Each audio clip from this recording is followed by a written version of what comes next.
Dios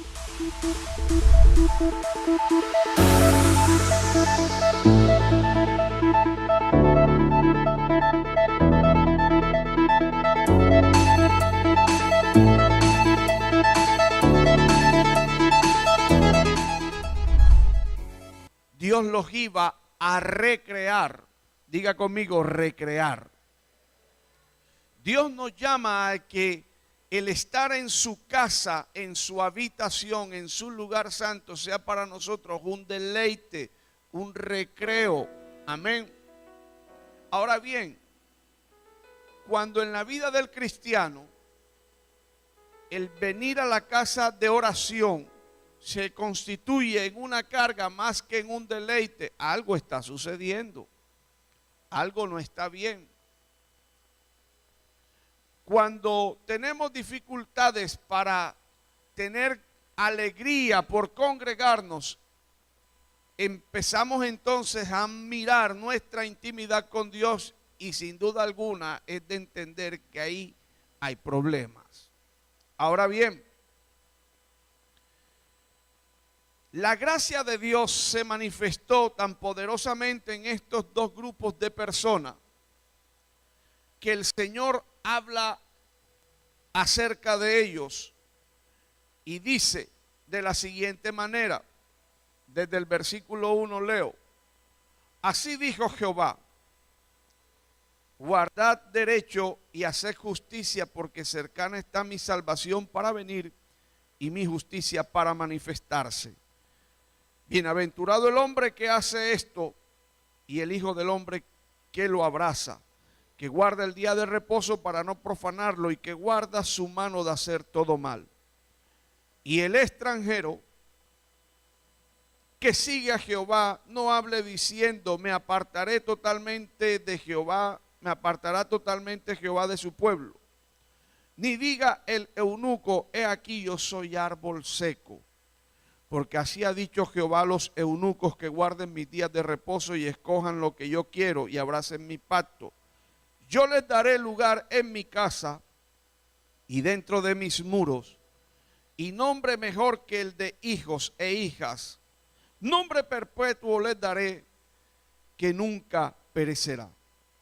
Y a los hijos de los extranjeros que sigan a Jehová para servirle y que amen el nombre de Jehová para ser sus siervos, a todos los que guarden el día de reposo para no profanarlo y abracen mi pacto, dice, yo los llevaré a mi monte santo y los recrearé en mi casa de oración. Con la venida de Cristo, estas promesas se cumplen. Y yo quiero que usted vaya conmigo a un pasaje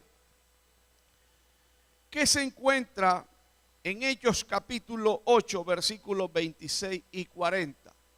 Y allí nos vamos a dar cuenta del cumplimiento de esta palabra para los eunucos. Y luego vamos a mirar una palabra para los extranjeros. Para que usted pueda comprender que lo que dice la palabra de Dios se cumple. Y si el deseo de Dios es que usted se recree en su casa, sin duda alguna Dios hará todo lo que tenga que hacer para que usted tenga el gozo y el regocijo de habitar en su casa. Amén.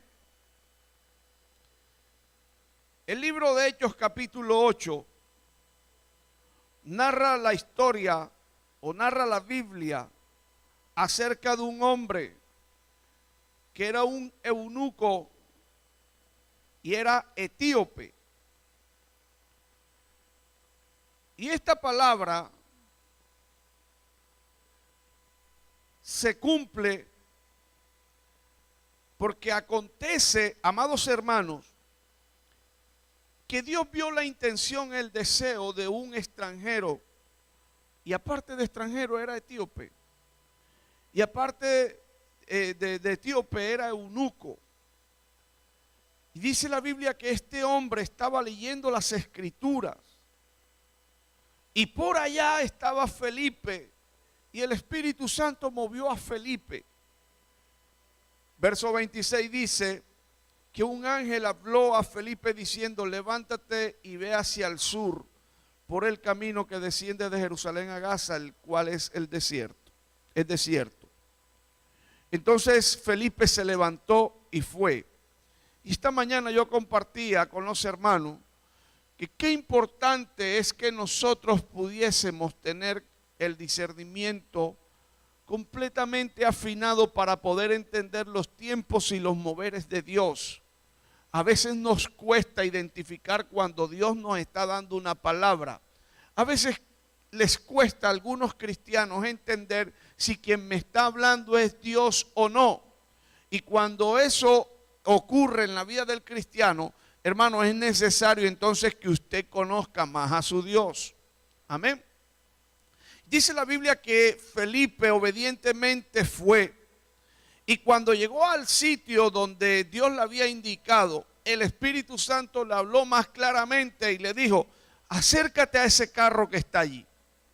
Y cuando Felipe se estuvo acercando, escuchó que este varón, y que no era cualquier varón, porque era un funcionario que pertenecía a la corte de la reina de los etíopes, el cual estaba puesto sobre los tesoros y había venido, escúchese muy bien, de Etiopía a Jerusalén. ¿Qué dice el verso 27? Había venido a adorar. ¿Por qué había venido a adorar? Porque estaba dándose ya el cumplimiento de lo que la palabra había manifestado allá con el profeta Isaías. Dios había despertado el espíritu de un eunuco. Ahora, me llama poderosamente la atención el pasaje donde este hombre estaba leyendo. Y yo pienso que él se sentía muy identificado con este pasaje, muy a pesar de que el pasaje no estaba hablando con él. Perdón, no estaba hablando de él, sino de Jesús. Y se acercó Felipe y cuando lo oyó le dijo: ¿entiendes lo que estás leyendo? Y él dijo: pero ¿cómo voy a entender si es que no hay quien me explique? Y el pasaje que estaba leyendo era el siguiente. Escucha, amado hermano. Como oveja a la muerte fue llevado, y como cordero mudo delante del que lo trasquila. Así no abrió su boca, y en su humillación no se hizo justicia. Mas su generación, ¿quién la contará? Porque fue quitada de la tierra su vida. Digo que él se sentía muy identificado con este pasaje, porque la persona cuando era eunuca prácticamente quedaba su generación aniquilada. Un eunuco muy difícilmente se hacía eunuco por su voluntad, sino que desde muy pequeños los preparaban para que ocuparan grandes cargos en la realeza. Recuerde que los eunucos tenían el servicio de administrar los harenes de mujeres o en su defecto administrar riquezas. Estaban puestos en unas posiciones muy altas. Y muy seguramente desde niño este eunuco se vio enfrentado a que le mutilaran sus miembros. Y no había nada más terrible para un hombre que él no pudiera dejar descendencia, porque su nombre se perdería. Por eso Isaías 56, hablando acerca de los eunucos, Dios le dice a los eunucos: no digan que son árbol seco, sino que yo les daré un nombre que será mucho mayor. Será un nombre que quedará establecido en mi casa.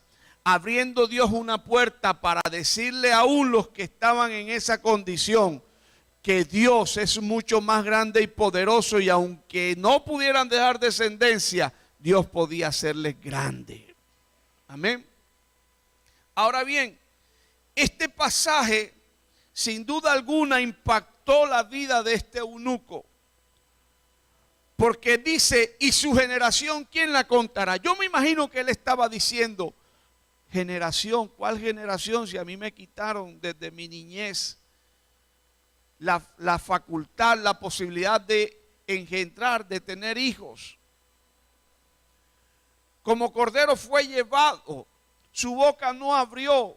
Como niño, ¿qué boca podía haber abierto si estaba sometido bajo el capricho de unos padres que querían ver a un hijo en la realeza? No pudo abrir sus labios. Y dice la Biblia, en su humillación no se hizo justicia. Me imagino que desde niño habrá pedido, ¿quién hará justicia por mí si aún mis mismos padres me están afectando?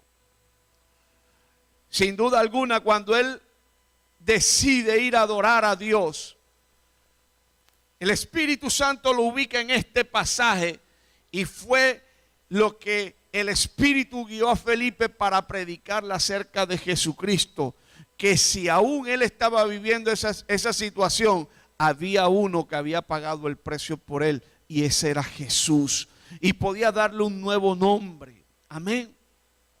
En este pasaje se manifiesta cómo la gracia de Dios se extiende hacia un eunuco, dándole cumplimiento a lo que estaba en Isaías 56.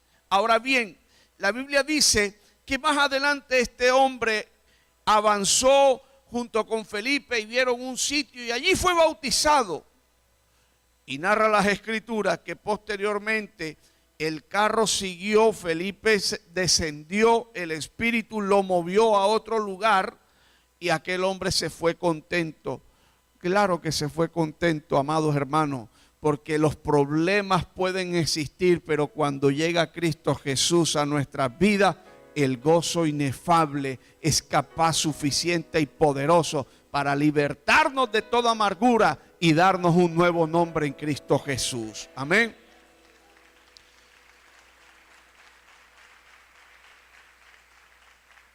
Eso se cumplió con un eunuco.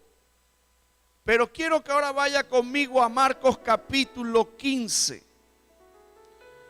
Aquí hablan de un extranjero que quizás para la historia es insignificante. Quizás usted ha pasado por este pasaje bíblico y usted dirá, ni fu ni fa.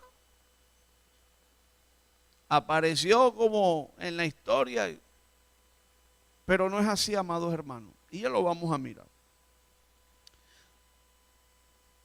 Hablan acerca del sacrificio de Jesús, de la crucifixión. Verso 20 dice que después de haber escarnecido a Jesús, le desnudaron de la púrpura y le pusieron sus propios vestidos y le sacaron para crucificarle. Y obligaron a uno que pasaba, Simón de Cirene, Marcos 15, 21. Padre de Alejandro y de Rufo, que venía del campo, a que le llevara la cruz. Yo creo que todos hemos pasado por ese pasaje en donde aparece Simón de Cirene. Amén. Y quizás a raíz de todo lo que hemos visto, quizás Simón de Cirene está como un pedacito más del versículo 21, pero no tiene efecto. Pues yo quiero decirle que no es así. Cirene quedaba en la parte norte de África. Es decir, que Simón era un extranjero de raza oscura. Y cuando él viene a la Pascua, se da a que encuentra una multitud que está sacrificando un hombre. Quizás no sabía quién era, pero resulta que Dios ya tenía un propósito con aquella región del África. Aunque aquí no lo estemos viendo así, ya había un propósito con esa región. Un negrito llamado Simón apareció en el camino y lo pusieron, hermanos, lo colocaron, lo ubicaron para que cargara la cruz del maestro. Porque Jesús, a raíz de los azotes, no podía. Normalmente cuando se iba a dar un castigo eran 40 azotes menos uno. Pero si el reo era digno de muerte, no había número específico. Podían darle el azote que quisieran y hasta morir la persona con el azote. Pero muchas veces no lo dejaban morir porque el reo tenía que cargar su cruz hasta el sitio donde iba a ser crucificado. Y eso sucedió. Fue tanto el azote que le dieron al maestro, al divino Nazareno, que cuando intentó tomar su cruz y seguir, no podía, se caía. Y como la misión era llegar hasta el Gólgota, colocaron a Simón de Cirene, un extranjero, porque no fue judío. Un extranjero fue el que cargó la cruz de Cristo y le ayudó. Y yo me imagino que en ese camino al Gólgota, en ese camino al Calvario, Jesús quizás le predicaba, porque no perdía ocasión para hablar. Si aún estando crucificado salvó a uno de la muerte espiritual. Cuando le dijo, hoy de cierto ya estarás conmigo en el paraíso, yo creo que él, siendo justo, amoroso y misericordioso, también se interesaría en la vida de Simón de Cirene. Y aunque la historia no lo narra aquí, hace referencia a dos personas más, que eran Rufo y Alejandro, hijos de Simón de Cirene. Cuando vemos esto en la palabra, podemos entender que la historia va mucho más allá de simplemente cargar una cruz, sino que este hombre dejó generaciones que conocieron el evangelio, es decir, dejó hijos de extranjeros, así como lo dice Isaías 56. Resulta que este Simón de Cirene es el mismo que aparece en Hechos capítulo 13, y vaya conmigo. Hechos capítulo 13 es un pasaje también conocido, porque resulta que en la iglesia de Antioquía habían profetas y maestros, y estando ellos juntos ministrando al Señor, allí estaba Bernabé, Simón, el que se llamaba Níger, y Lucio de Cirene. Ojo a esto. Bernabé, Simón, el que se llamaba Níger, Lucio de Cirene, Manaén, el que había sido criado junto con Herodes el tetrarca, y dice, y Saulo. ¿Y qué hacían esos hombres según el versículo 2? Ministrando a Dios. Es decir, que estaban en ¿qué? En el servicio a Dios. Este Simón que aparece allí es el mismo Simón de Cirene, porque el título Níger es el título que se le da a un hombre de raza negra. Y este hombre estaba allí sirviendo. Quizás en el Calvario simplemente lo vieron tomando una cruz, pero su generación fue impactada y alcanzó a predicarle a su generación. Porque Marcos, cuando empieza a escribir acerca del evangelio, hace referencia a los dos hijos de Simón de Cirene. Ese mismo Rufo que aparece allá en Marcos se encuentra en el libro de Romanos capítulo 16, cuando escribiendo el apóstol Pablo, enviando saludes a la iglesia que estaba en Roma, él expresa de la siguiente manera en el versículo 13 y dice: saludad a Rufo, escogido en el Señor. Dice, a su madre y mía. Es decir, que había una relación íntima. Claro que había una relación muy íntima, porque acuérdese que Saulo hacía parte de la iglesia de Antioquía y allá estaba Simón Níger. Y como para que no haya duda, en esa misma iglesia de Antioquía había un hombre llamado Lucio. ¿De dónde era? De Cirene, la misma región donde estaba Simón. ¿Qué le quiero dar a entender con esto, amados hermanos? Que cuando Dios ha emitido una palabra de bendición para la humanidad, se cumple. Se cumplió en la vida del eunuco, pero también se cumple en la vida del extranjero. Y te digo en esta mañana de parte de Dios, si hay promesas de Dios en tu vida, créelo que se cumplirán y que Dios hará lo que tiene que hacer, moverá lo que tiene que mover, pero cumplirá su propósito en ti. Amén. Puedes aplaudirle con gozo.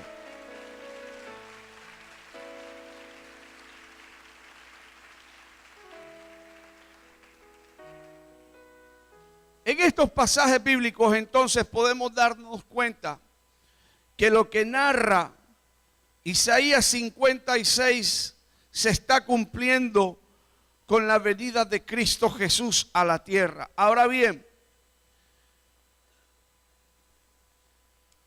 el deseo de Dios era de que todos participaran de su gracia, participaran de su comunión. Por eso les he dicho que Él abre la puerta para los extranjeros y aún para los eunucos. Ahora bien, ¿qué debo hacer entonces para recrearme en la casa de Dios? Ya sé a través de la palabra que Dios cumple su propósito y su deseo. Pero finalmente el versículo 7, Dios dice que me llevará a un monte y me recreará en ese monte. Ahora, ¿qué debo hacer para yo poderme recrear en ese monte? Es decir, en esa casa de oración. 4 aspectos fundamentales e importantes. Así como Dios da promesas para los eunucos y para los extranjeros, también demanda ciertas cosas. Y lo primero que demanda es que se guarde el derecho. Versículo 1 dice, guardad derecho y haced justicia. El versículo 2, la palabra del Señor dice que guardar el día de reposo. Bienaventurado el hombre que hace esto y el hijo del hombre que lo abraza, que guarda el día de reposo. ¿Qué más demanda el Señor? Dice el versículo 2, que guarde su mano de hacer el mal. Y número 4, abrazar el pacto, que está en el versículo 4. Estos 4 aspectos son sumamente importantes para poder cumplir o dar los pasos suficientes a fin de yo recrearme en la casa de Dios. Es el deseo del corazón de Dios que cuando usted venga a un sitio como este, usted venga en regocijo, en paz, en alegría. Amén. Que si usted pasa por esa puerta lleno de amargura, de sufrimiento, lleno de dificultades, usted puede entender que si Dios lo trae aquí, lo trae para que se recree. Ay, hermano, pero es que a veces dan unas palabras de exhortación. Dale gloria a Dios. Porque la Biblia dice, por allá en Hebreos, que Dios al que ama exhorta. Porque si Dios no te exhortara, tú fueras un bastardo. Y yo prefiero ser un hijo con un bastardo. Amén. Por eso cuando Dios da fuete, aunque no salga la palabra aleluya, uno tiene que decir, ay, aleluya. Amén. Duele, pero hay que esbozar una palabra de alabanza y de adoración a Dios, a su nombre. ¿Ven? Entonces, así como hay promesas, también hay demanda. Y lo primero que el Señor está demandando para poder habitar y recrearnos en su casa, número 1 es guardar derecho. Es decir, compórtate conforme a la justicia, actúa con base en la justicia. Dice, porque cercana está mi salvación para venir y mi justicia para manifestarse. Pero antes de que esa justicia se manifieste, la palabra del Señor te enseña en el versículo 1 que tienes que guardar el derecho. Y a veces no nos gusta esta palabrita, porque creemos que como somos hijos de Dios, tenemos el derecho de hacer lo que querramos. Un momentico, aguante ahí, un momentico. Espérese allí.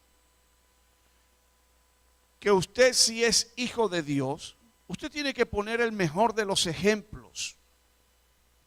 Si usted es hijo de Dios, al que tiene que darle la razón se le da, así sea que al otro no le guste. Que si no me das la razón vas a perder mi amistad. Perdone, prefiero perder la amistad con usted, pero ganarme la del Señor. Porque lo primero que Dios está demandando para que yo pueda venir y recrearme en su casa es que yo actúe bajo el marco del derecho, bajo el marco de la justicia. Yo no puedo pretender hacer lo incorrecto y venir y levantar mis manos ante Dios. No. Y por eso es que de pronto usted ve que los hermanos se gozan, salen algunos contentos de la iglesia, unos reciben la palabra, otros se van quebrantados, algunos se van llenos de gozo, y el que vino y se fue como vino, pero ¿por qué? Porque todo el mundo avanza y yo no avanzo. ¿Por qué? Es sencillo, porque muchas veces no guardas el derecho, porque no actúas correctamente. Amén. Vamos al Salmo capítulo 15. Mire lo que dice el salmista. Parece ser que el habitar en la casa del Señor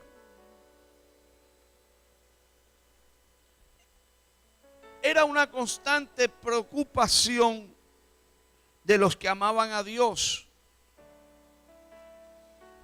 Era una constante preocupación de cómo llegar ante su presencia.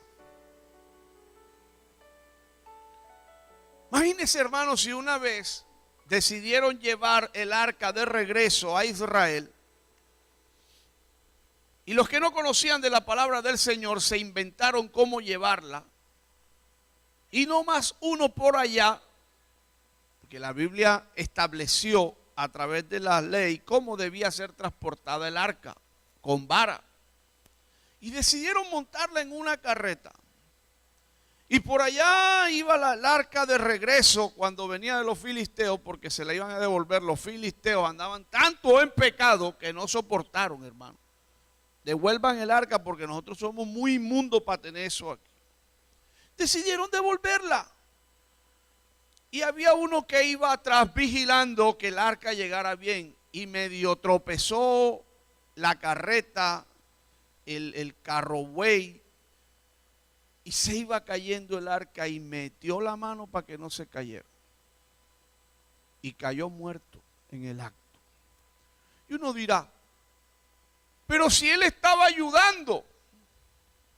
Pero es que a Dios no se llega de cualquier manera. No todos los caminos conducen a Dios. ¿Oyó? Hay un camino establecido en la palabra. Y mire lo que dice el salmista. Jehová, ¿quién habitará en tu tabernáculo y quién morará en tu monte santo? Y nosotros hemos leído en Isaías 56, versículo 7, que el Señor nos llevaría ¿a dónde? A un monte ¿qué? Santo. Y el salmista, mucho tiempo antes, hacía la misma pregunta.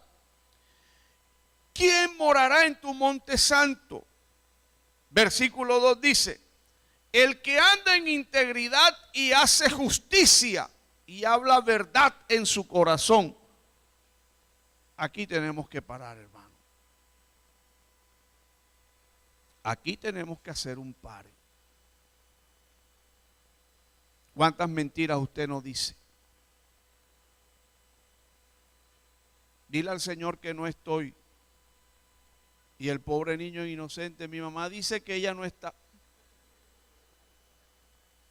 Y algunos dicen, es piadosa. Piadosa o no piadosa es mentira.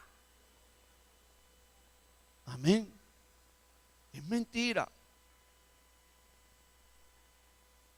Dice, el que anda en integridad y hace justicia. Por eso Isaías nos exhorta y nos dice, hay que guardar derecho para recrearse en la casa de Dios. Es decir, que yo no puedo venir de cualquier manera y pretender que Dios bendiga mi vida y por allá estoy tirando mentiras. Por allá estoy actuando de manera injusta. Como dice el pastor, trabajando con la doble. Hay aquí una cosa y allá otra. No, Señor, usted tiene que ser íntegro. Así como camina aquí, tiene que caminar allá. Amén. A su nombre. Sigue diciendo, Esto lo dice la Biblia. Lea conmigo, no vaya a pretender o creer que yo lo estoy inventando. El que no calumnia con su lengua. Diga aleluya. No se preocupe, tranquilo. Yo también cuando lo leí sentí lo que fue. Tranquilo, gócese. El que no calumnia con su lengua, ni hace mal a su prójimo, ni admite reproche alguno contra su vecino. Bendiga a su vecino, bendígalo. Yo bendigo a mi vecino, ese vecino que no deja dormir los sábados en la noche. Quiero venir al primer culto, pero el vecino no me deja, no deja dormir. Dele gloria a Dios por el vecino. Dice, a aquel cuyos ojos el vil es menospreciado, pero honra a los que temen a Jehová. Y yo creo, hermanos míos, que esta es la definición de derecho. Y que los abogados me ayuden. El que aún jurando en daño suyo, no por eso cambia.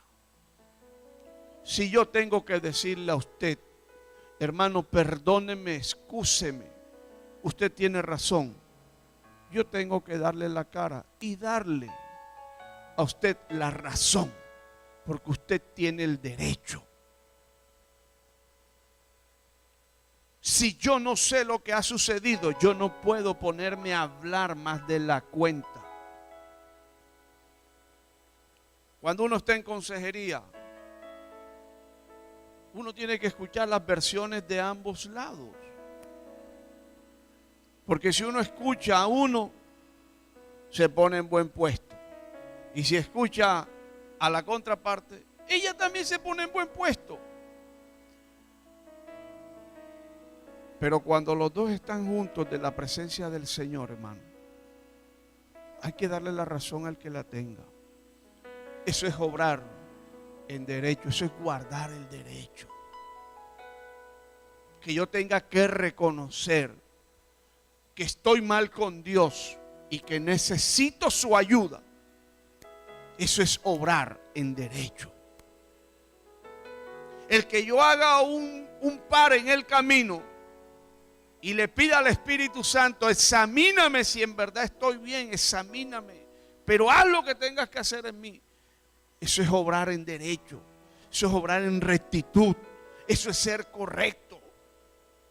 Cuando nosotros nos armamos de ese pensamiento, usted ha dado el primer paso para poderse recrear en la casa de Dios. Amén.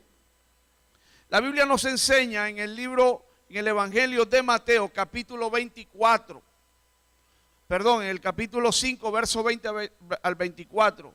Si usted tiene algo en contra de su hermano, usted no pretenda traer ofrenda a Dios. Párese un momentico ahí, deténgase, deje la ofrenda en el sitio y vaya y póngase de acuerdo con su hermano. Eso es lo que enseña la palabra. Eso es actuar en derecho, eso es guardar el derecho. Que yo tenga la capacidad de frenar mi ofrenda ante el altar. Y es más, le digo, amado hermano, no siga dando ese tipo de ofrenda, porque no será ofrenda grata.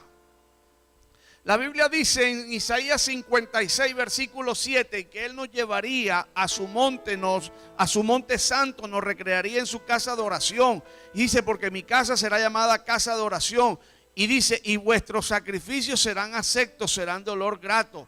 ¿Usted cree que yo puedo traer una ofrenda de alabanza, una palabra de adoración, un salmo para el Señor, algo digno de alabanza, y a la postre estar de pelea con mi hermano? No, eso es címbalo que retiñe.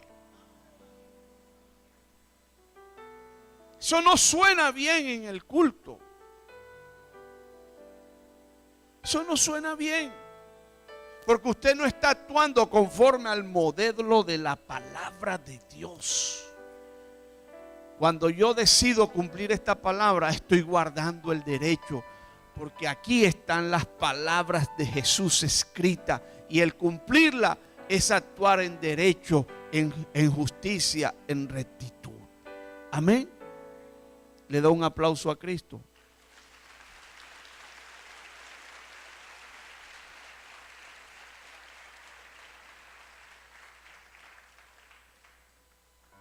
Segundo paso, hace referencia el evangelista, el profeta Isaías, acerca de guardar el día de reposo para no profanarlo. La palabra del Señor enseña en el libro de Éxodo, capítulo 31, versículo 14, sobre la importancia que tenía el día de reposo. El día de reposo era muy clave para el cumplimiento de los propósitos de la ley. Yo debo aclararle algo. Estando nosotros en Cristo Jesús, pues bien, nosotros no guardamos días de reposo porque no estamos sujetos a la ley. Porque ya Cristo es el Señor del día de reposo y Él es el que es digno de adoración, de honra y de gloria. Amén. Y Él muy bien lo expresó y lo explicó y dijo, porque mayor que el día de reposo es el que está aquí, es decir, el Señor. Pero este pasaje hace referencia a algo más profundo. Guardar el día de reposo implica establecer un tiempo de intimidad con Dios. Recuerde que la palabra del Señor le enseñaba a los judíos que 6 días, ellos trabajarían, mas el séptimo día es el día de reposo. Dice, es el día consagrado a Jehová. Cualquiera que trabaje en ese día de reposo ciertamente morirá. ¿Sabe por qué iba a morir?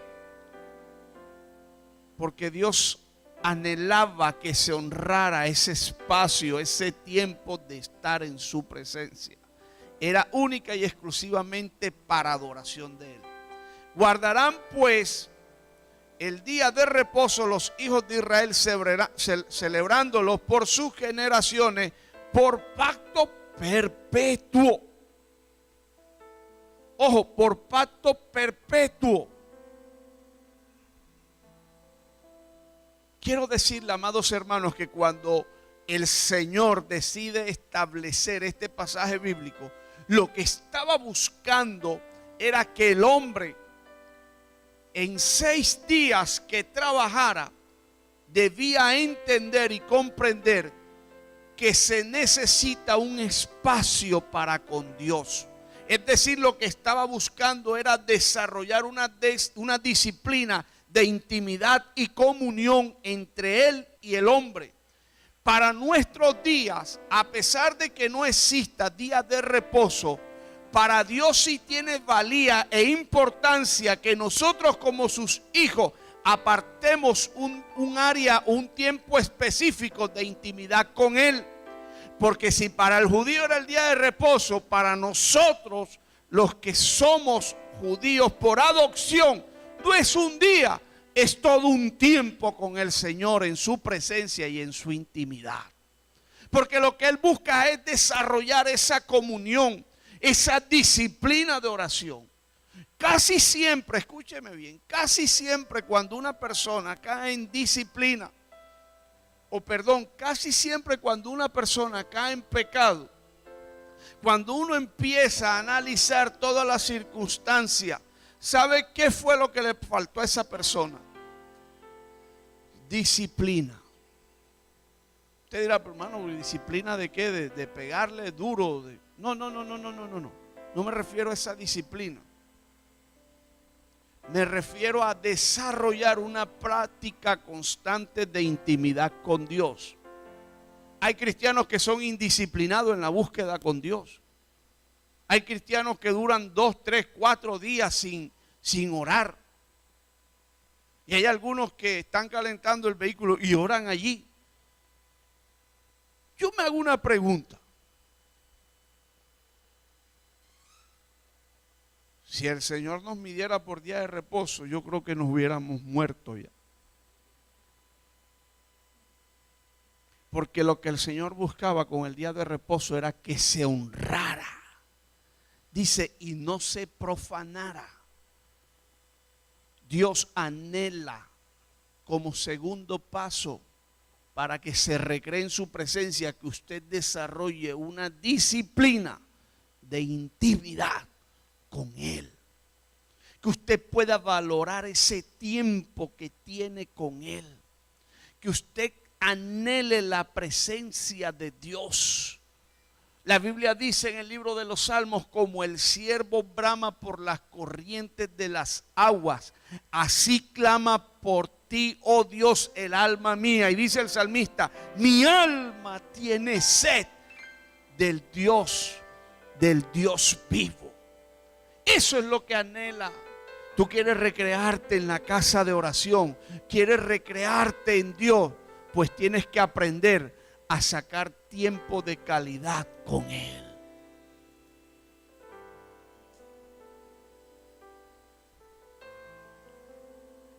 La palabra del Señor dice que cualquiera que profanara ese día era reo de muerte.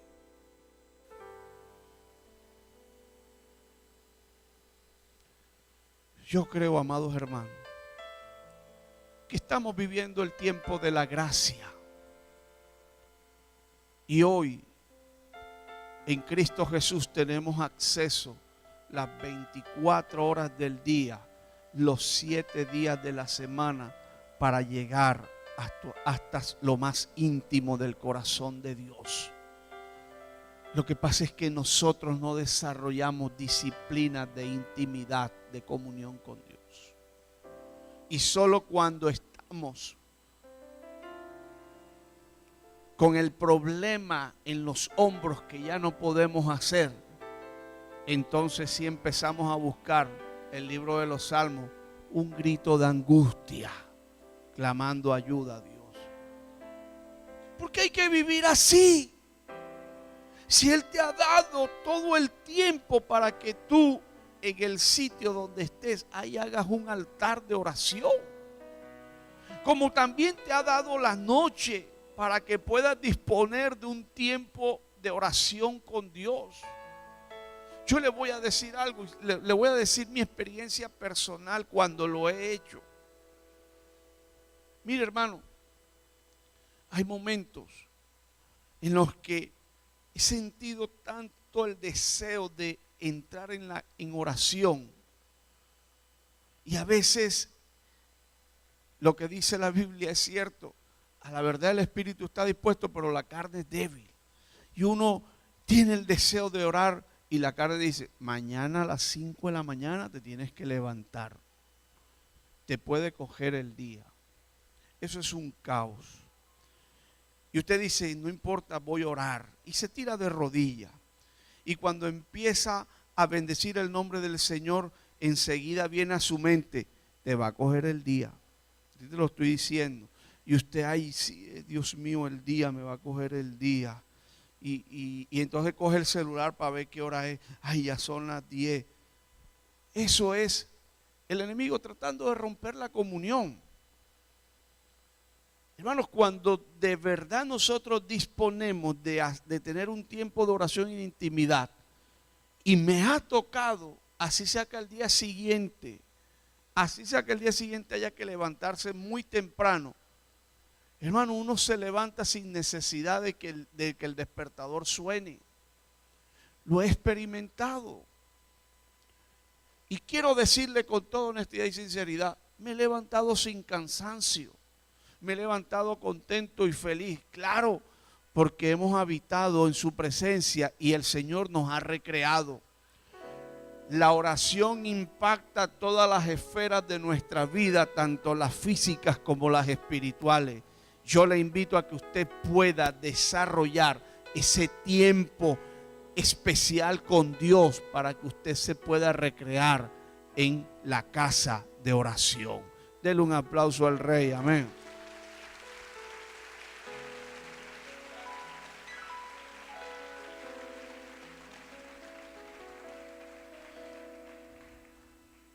Alguien dijo que orar es fácil. No lo voy a decir que es fácil. Pero lo que sí le tengo que decir es que cuando uno va a orar, uno tiene que orar y ya. Porque si se pone a mirar el reloj, que vamos a esperar que se acabe esto, que se acabe aquello, que esto. No, nunca va a orar, hermano. El enemigo no lo va a dejar quieto. Para orar hay que empezar a orar y punto. Y los primeros minutos de la oración son difíciles. Claro, porque usted está rompiendo las tinieblas. ¿Usted cree que cuando usted se coloca de rodillas el diablo se va a dormir? No, enseguida despliega a los demonios. Mándale dardo a la mente, mándaselo. Vuélvelo loquito. Ponle un pensamiento ahí, mándale un dardo que el jefe mañana necesita algo y usted el jefe. Tráigale el jefe al Señor. Que Dios se encargue del jefe. Y usted gane la batalla en oración. Amén. Gloria a Dios. Tercer punto. Versículo 2 de Isaías 56 dice: guarda su mano de hacer todo mal. Gloria a Dios. Nosotros estamos en medio de hombres de Dios, pero no son perfectos. Eso sí quiero decirlo. Si usted va a empezar o si usted va a creer que va a encontrar hombres perfectos en la iglesia, yo creo que usted se equivocó de lugar. Porque aquí lo que vemos son hombres imperfectos, que estamos en el proceso de cambio, de transformación. Si no vaya un martes. Ya usted se dará, que los hermanos ya saben a qué me refiero. Ahí usted se va a dar cuenta de las imperfecciones que hay, hermano. Y uno se queda mirando y dice: Dios mío, de verdad que necesitamos más y más de tu presencia. Pero ¿sabe qué? Muy a pesar de que estamos en medio de hombres imperfectos, la palabra del Señor nos enseña algo en el Salmo 122, versículo 8 y 9. Y es una palabra que nos confronta. Es una palabra que tenemos que buscar cumplirla, amados hermanos. ¿Usted quiere recrearse en la casa de oración? Pues tiene que guardar su mano de hacer mal.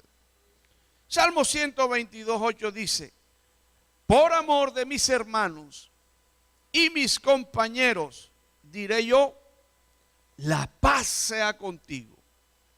¿Qué es lo que busca el Señor en medio de nosotros, su pueblo, su iglesia? Que haya paz entre nosotros, que habitemos en armonía, en paz, en descanso. Amén. Entonces el salmista expresa: por amor de mis hermanos y mis compañeros diré yo, la paz sea contigo. Ahora bien, mire lo que dice: por amor a la casa de Jehová nuestro Dios, que dice, buscaré tu bien. ¿Tú quieres vivir recreado en la presencia del Señor? Tienes que hacer una tercera cosa. Busca la paz con tu hermano. Si usted ha tenido roces con su hermano, si ha tenido dificultades, el próximo domingo no se acerque al altar, a la mesa, a la cena, si no ha arreglado la situación. Hermano, quiero ponerme a paz contigo. Ven acá, yo he tenido estas dificultades. Hermano, le aseguro que allá hay sanidad de corazón, allá hay restauración, allá hay santificación. ¿Y sabes qué? El enemigo huye.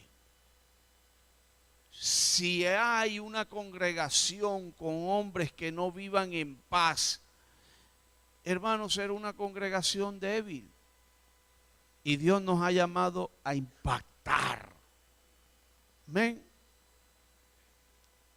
De nuestros labios no puede brotar una palabra de maldición en contra de mi hermano. No pueden surgir las oraciones contrarias. Si a mi hermano le está yendo bien, yo tengo que orar y bendecirle y pedirle a Dios que le vaya mejor. Porque si a él le va bien, la Biblia dice que por amor a la casa de Jehová nuestro Dios, ese bien yo buscaré, y si a él le va bien, a todos nos va bien. Por eso si un hermano, está prosperando, usted calladito, Señor, pero es que tú no me bendices a mí, todo a él, todo a él. Sea inteligente, llámelo aparte. Hermano, cuéntame, ¿cómo te surgió esa bendición? Le aseguro que lo primero que le va a decir es: mi hermano, esto me lo gané en oración y en ayuno. Y usted dirá: anda, pero es que yo no oro ni ayuno. ¿De quién es la culpa? ¿Del hermano que Dios lo está bendiciendo? No, la culpa es suya. Amén. Entonces ahí empezamos a hablar mal del hermano. ¿Quién sabe qué estará haciendo? Una vuelta toda rara. ¿Cuál vuelta? La única vuelta que da es ponerse de rodillas y orarle al Señor. Amén. ¿Tú quieres recrearte en la casa del Señor? Pues tienes que guardar tu lengua, tienes que guardar tu mano de hacer mal contra tu hermano. Porque si yo quiero recibir bendición, pues yo tengo que buscar el bien de mi hermano. Amén.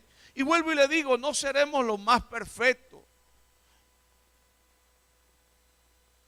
No crea que los líderes no tienen errores. Claro que sí tienen errores. Pregúntenselo a sus esposas. No vayan a hacer eso, hermano. Amén. Les aseguro que se darán cuenta que tenemos muchos errores. Pero lo que sí podemos decir es que tenemos un corazón dispuesto para amar al Señor y pedirle al Señor que nos cambie y nos transforme. Amén.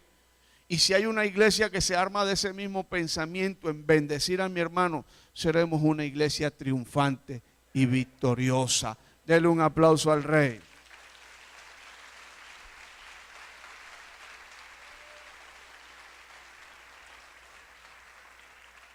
Cierro con el cuarto punto. Versículo 4 de Isaías 56. Porque así ha dicho Jehová a los eunucos que guarden mis días de reposo y escojan lo que yo quiero. Y dice, y abracen mi pacto. La palabra abrazar viene del hebreo yazak. Acuérdense que estamos ubicados en el Antiguo Testamento. Amén. Y el Antiguo Testamento, salvo algunos pasajes, fueron escritos en hebreo. Esta palabra abrazar viene del hebreo yazak, que significa fortalecer, sostener. Cuando la palabra del Señor está enseñando acerca de abrazar el pacto, lo que está diciendo el Señor es: fortalece o sostén ese sacrificio que hizo Jesús y no lo menosprecie.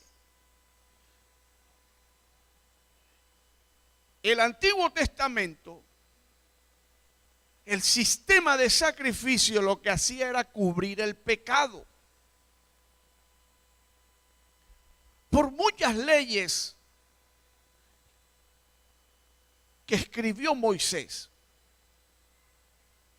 difícilmente las 600 y pico de leyes que existían, porque es que a veces nosotros nada más conocemos los 10 mandamientos que dan en las películas de Semana Santa. Pero hay 600, ¿cuánto? 613 ordenanzas que establecen la ley. Y nosotros nada más no sabemos los 10. Eso nadie lo cumplía. Por eso es que cuando pecaban las ovejas, una vez muertas, lo que hacían era cubrir con esa sangre el pecado, pero no lo quitaban. Cuando Dios se dio cuenta de esto, dijo: no, yo necesito que ellos sean cambiados, que ellos sean transformados.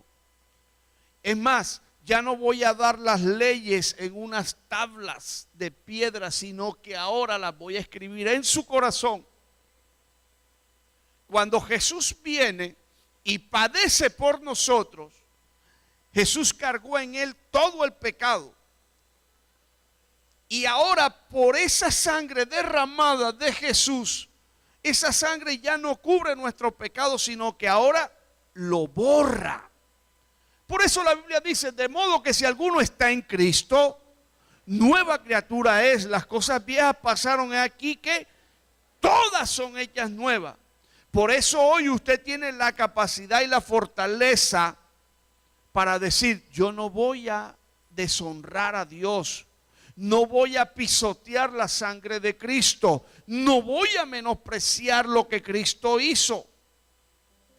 ¿Por qué? Porque Él lo que ha hecho es transformarlo a usted. Ahora bien, cuando Jesús estaba sentado con los discípulos que celebró la Pascua, Él dijo, este es el nuevo pacto que haré con ellos.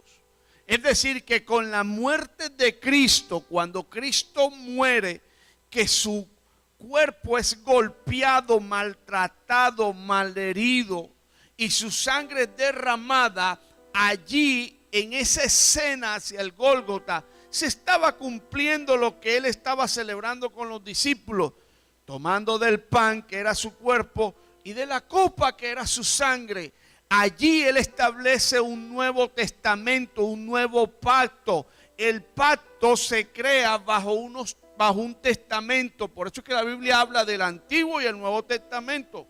Porque en el Nuevo Testamento Dios estableció las leyes, estatutos que debíamos guardar. Ahora bien, en Jesús surge el nuevo pacto.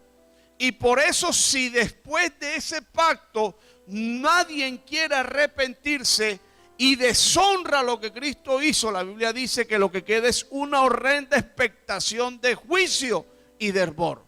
Porque después del sacrificio de Jesús, más nada puede quitar el pecado.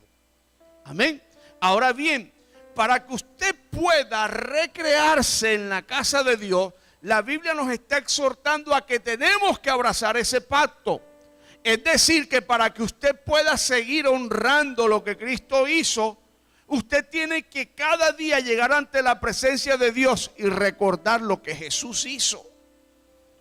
Saber que lo que Él ha hecho nadie más lo va a hacer.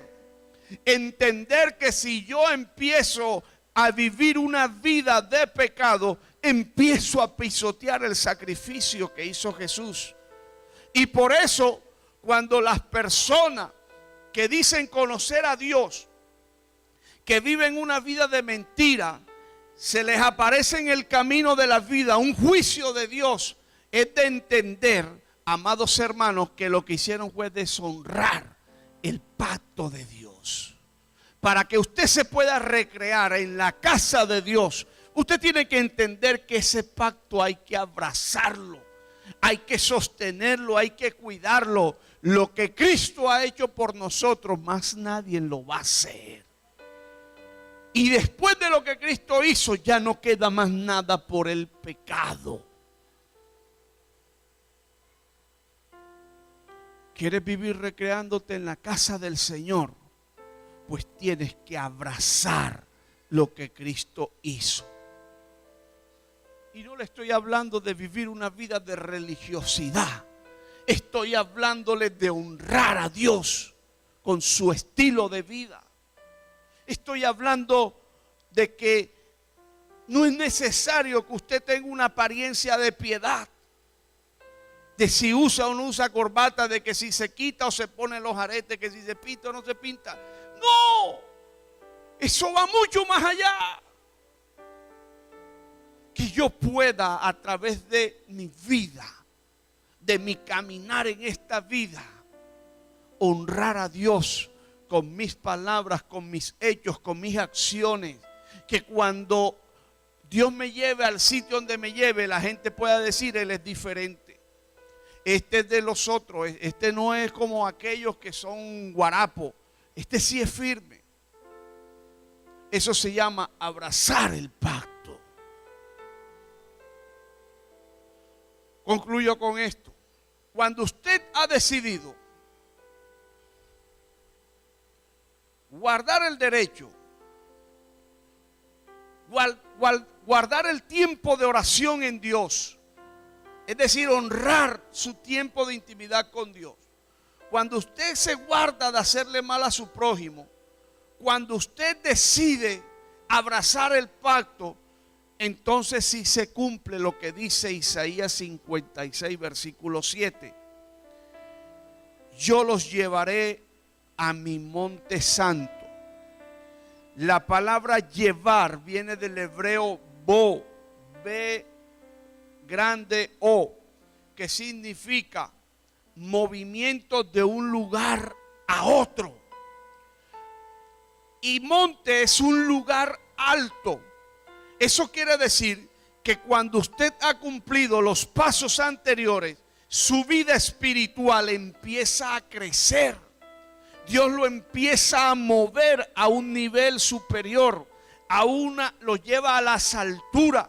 El primer paso que Dios hace con nosotros es llevarnos a un lugar más alto. Es decir, nos está moviendo. Por eso la vida del cristiano tiene que ser dinámica. Un cristiano que se estanca, que no crece en Dios, que está estático, es un cristiano que está a punto de desaparecer. La Biblia dice que nuevas son cada día sus misericordias, es decir, que Dios renueva. La Biblia dice que la senda del justo es como la luz de la aurora, que va de aumento en aumento hasta que el día es perfecto. Eso habla de un Dios dinámico. Un cristiano que no desarrolle su vida en Dios es un cristiano que está a punto de quedar estancado. Recuerde que la Biblia habla de ríos de agua viva que corren por nuestro ser. No hablan de un estanque, sino ríos de agua viva, lo cual da a entender que la vida en Dios es dinámica. Entonces, cuando la palabra del Señor nos enseña que nos llevará a un monte alto, está dando a entender que tú crecerás en un nivel de oración, que tú crecerás en una vida de intimidad. ¿Y sabes qué? Más adelante cierra el versículo diciendo: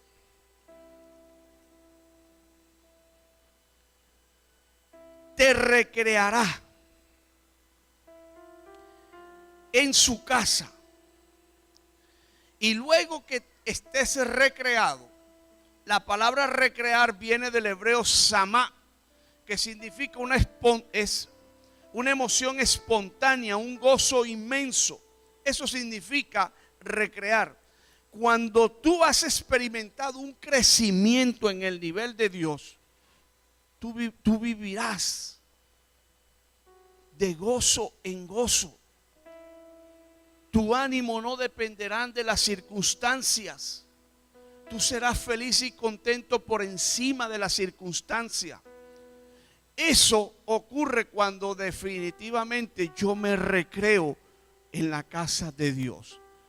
Y cierro con esto diciendo: y sus sacrificios serán aceptos sobre el altar, porque mi casa será llamada casa de oración. ¿Para quiénes? Para los judíos, para todos los pueblos. En Dios no hay limitantes. Los límites los establece usted. Los límites los coloca usted. ¿Quieres crecer en Dios? Recréate en su casa de oración. ¿Quieres avanzar en Dios? Recréate en Él. Cuando tú aprendas a recrearte, tú podrás presentar sacrificios y serán de olor gratos a Dios. Bien lo expresaba el salmista: deleítate a sí mismo en Jehová, y Él concederá todas las peticiones de tu corazón. Que el habitar en la presencia del Señor sea un deleite. Es la meta que usted como cristiano tiene que colocarse. Que cuando digan a orar, usted diga: ay, Dios mío, otra vez a orar. Campamento, levantarse temprano, anda, pero aquí no dejan dormir. que te puedas recrear en Dios. Colócate en pie y vamos a orar.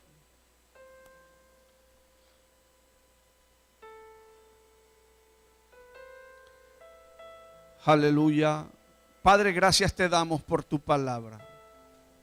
Señor, yo te alabo y te bendigo. Gracias por lo que nos has enseñado.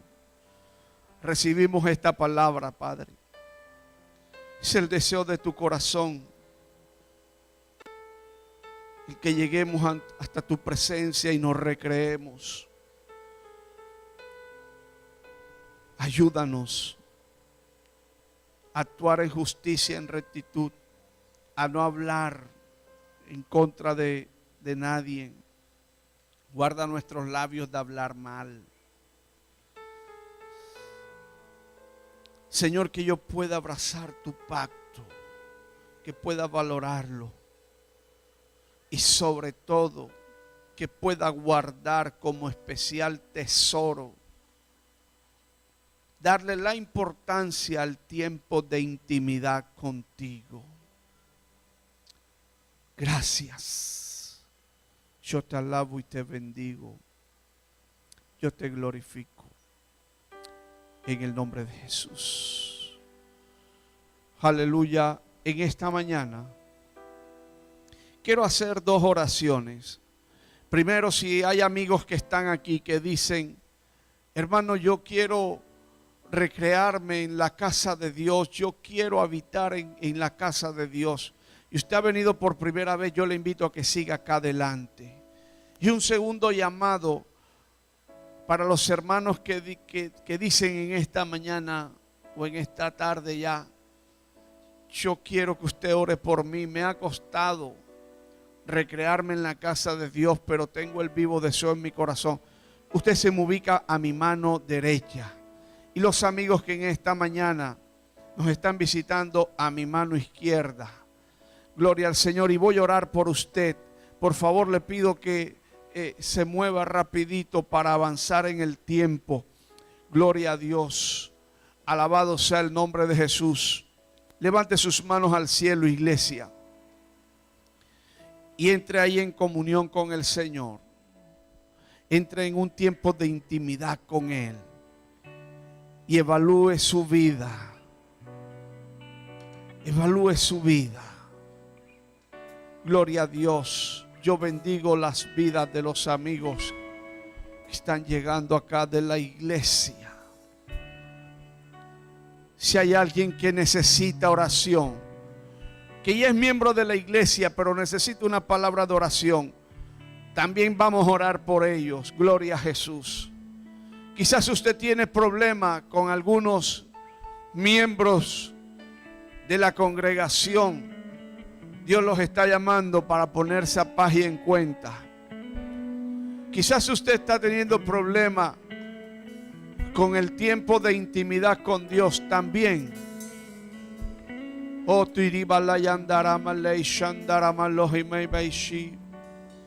Levante por favor sus manos al cielo.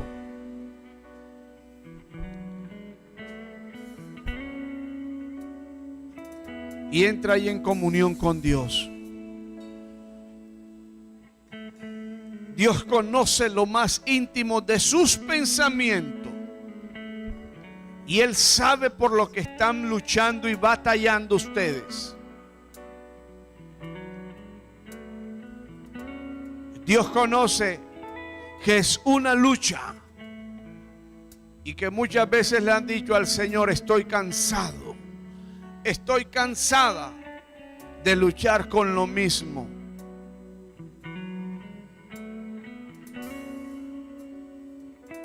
Dios te llama a que te recrees. Recréate en su casa de oración.